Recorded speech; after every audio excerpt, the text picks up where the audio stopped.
इस वीडियो में ozone layers, its compositions, formations, ozone depletions and its effect और important questions जो कि कम्पिटिटिव एग्जाम के पॉइंट ऑफ व्यू से इम्पोर्टेंट है उसको डिस्कस करेंगे। तो ओजोन एक ऑक्सीजन का ही फॉर्म है जो कि ऑक्सीजन के 3 एटम आइसोटोप से बना है। नॉर्मल ऑक्सीजन जो हम लोग इनहेल करते हैं, सांस लेते हैं, वो कलरलेस होता है, उसका कोई स्मेल नहीं होता है, जबकि ओजोन का वेरी लाइट ब्लूइश कलर होता है और इसका स्मेल हार्श होता है। यहां से एक क्वेश्चन बनता है कि what is the chemical composition of ozone, that is O3। Ozone naturally stratosphere में बनता है जब high energetic solar radiation oxygen molecules O2 को तोड़ देते हैं, जिसके कारण 2 ऑक्सीजन एटम्स बनता है। क्या होता है? Oxygen UV rays high energetic radiation जब ऑक्सीजन मॉलिक्यूल्स O2 को 2 ऑक्सीजन एटम्स में तोड़ देते हैं तो इस प्रोसेस को बोलते हैं फोटोलिसिस कहते हैं। और जब एक टूटा हुआ ऑक्सीजन एटम किसी ऑक्सीजन मॉलिक्यूल्स यानी कि O2 से कोलाइड कर जाता है तो ये बना लेता है O3, यानी कि O2 plus O is equal to O3। यहाँ पे क्वेश्चन पूछते हैं कि ओजोन लेयर किस एटमॉस्फेरिक लेयर में है, तो वो है हमारा स्ट्रेटोस्फेयर। बिटवीन 18 टू 35 किलोमीटर ये ओजोन कंसंट्रेशन हाई होते हैं और हमारा स्ट्रेटोस्फेयर का जो एक्सटेंशन है वो हमारा 18 किलोमीटर से लेकर हमारा 50 किलोमीटर तक है।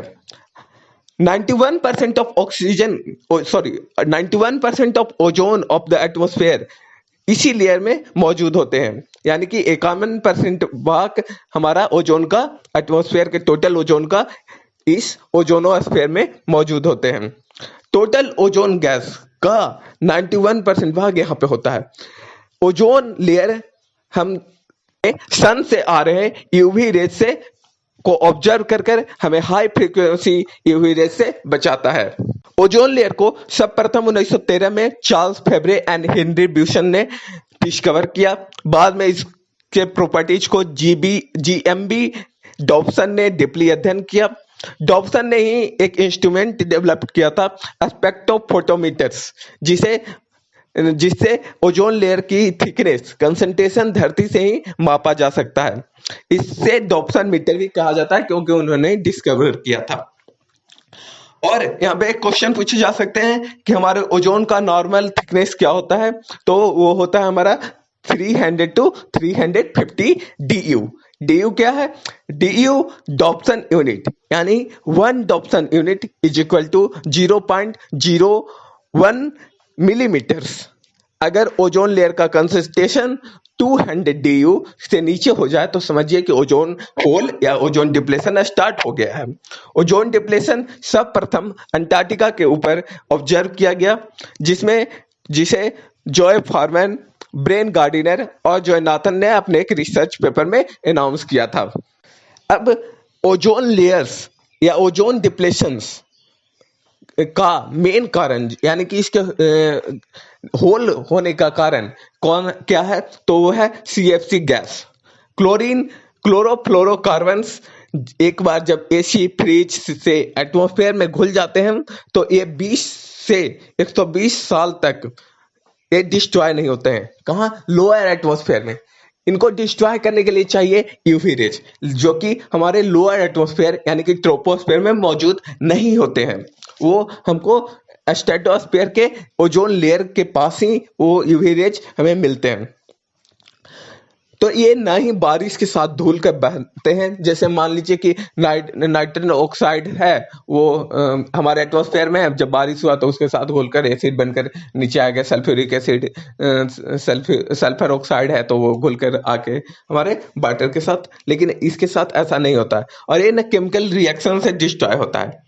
और ये जब स्ट्रेटोस्फेयर में पहुंचता है जहां उसे यूवी रेज मिलने लगते हैं तो उसके बाद एक कोलाइड होकर क्लोरीन को रिलीज कर देते हैं और फिर ये इन्वॉल्व हो जाए, एक क्लोरीन जो इंडिपेंडेंट क्लोरीन है वो ओजोन लेयर को तोड़ने में इन्वॉल्व हो जाते हैं। इस बात को डॉक्टर्स एम मॉलिंग मोलिना एंड एस रॉलैंड ने 1974 यानी कि 1974 में ही बता दिया था कि सीएफसी ओजोन लेयर का मेन काउज है डिप्लेशंस का। परंतु उस समय उनके बात को कोई सीरियसली नहीं लिया कि ओजोन डिप्लेट भी हो सकता है, इस तरह के बात को उन्होंने सीरियसली कोई किसी ने नहीं लिया।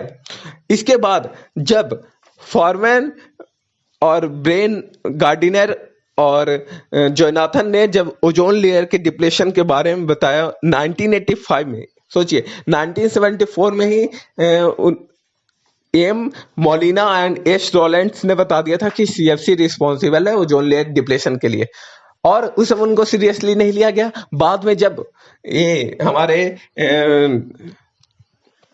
अंटार्कटिका के ऊपर देखा गया ओजोन लेयर डिप्लेशंस 1984 में, बाद में जब देखा गया तब फिर इनके जो दिए गए थे कि सीएफसी रिस्पॉन्सिबल है उसको फिर कंसीडर किया गया, उसको सब लोग उसके तरफ सबका ध्यान गया।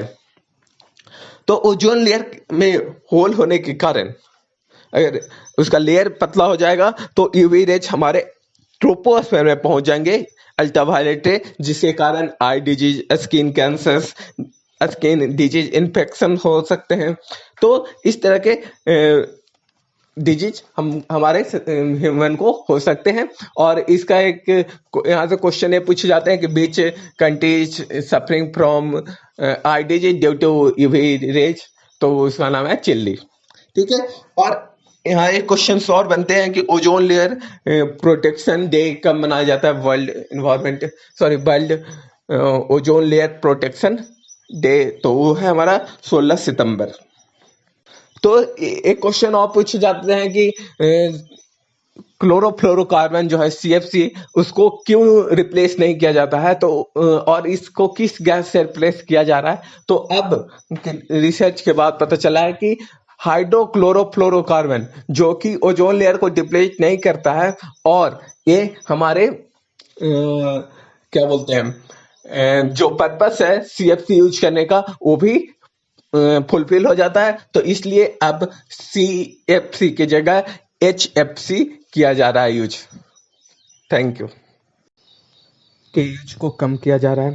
क्वेश्चन को देखते हैं, एन ओजोन डिप्लेटिंग सब्सटेंस में किस यूज किया जाता है, किसे यूज किया जाता है?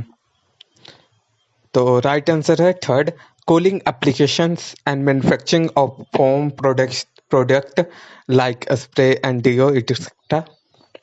नेक्स्ट क्वेश्चन देखते हैं, which protocol is associated with ozone layer destruction?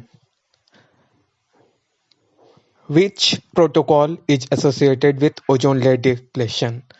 तो आंसर इसका है मॉन्टेनियल प्रोटोकॉल, जो कि ऑक्सीजन लेयर के को प्रोटेक्ट करने के लिए इंटरनेशनल लेवल पर 1987 में बनाया गया था। एंड लास्ट क्वेश्चन देखते हैं कि when the ozone where the ozone is thicker, कहाँ ओजोन का कंसंट्रेशन ज़्यादा है, इक्वेटर पर या पोल पर? तो आंसर है ओवर द पोल, यानी कि पोल के ऊपर कंसंट्रेशन ज़्यादा है, क्योंकि ओजोन को डिप्लेट तोड़ने के लिए सोलर यूवी रेज चाहिए, और वो तो पोलर रीजन में है नहीं, क्योंकि वहाँ पे हमारा 6 मंथ डे ही रहता है और 6 मंथ नाइट रहता है, ठीक है, विंटर रहता है। तो इसलिए वहाँ पर हमारा डिप्लेशन कम होता है। और अच्छा, एक चीज़ यहाँ पे और क्वेश्चन बन सकता है कि जब लाइट नहीं है, तो ज़्यादा टाइम तक लाइट जब नहीं है तो कंसंट्रेशन हाई क्यों है? क्योंकि फॉर्मेशन ऑफ ओजोन भी तो एसोसिएटेड है हमारा यूवी रेज के प्रेजेंस में ही हमारा फॉर्मेशन होता है ओजोन का, ठीक है। ओजोन तोड़ता है, ऑक्सीजन मॉलिक्यूल्स को एटम में बदलता है, फिर वो रिएक्ट करता है तो हमारा O3 बनता है। तो इसका कारण यह है कि फॉर्मेशन तो ट्रॉपिकल रीजन के ऊपर ही होता है, बट अपर विंड मूवमेंट के कारण ओजोन पोल की तरफ मूव कर जाते हैं, और पोल पर rate of breaking of ozone कम है, और इक्वेटर के कंपेरिजन में, तो इसलिए कंसंट्रेशन पोल के पास हाई होता है इक्वेटर के कंपेरिजन में। धन्यवाद।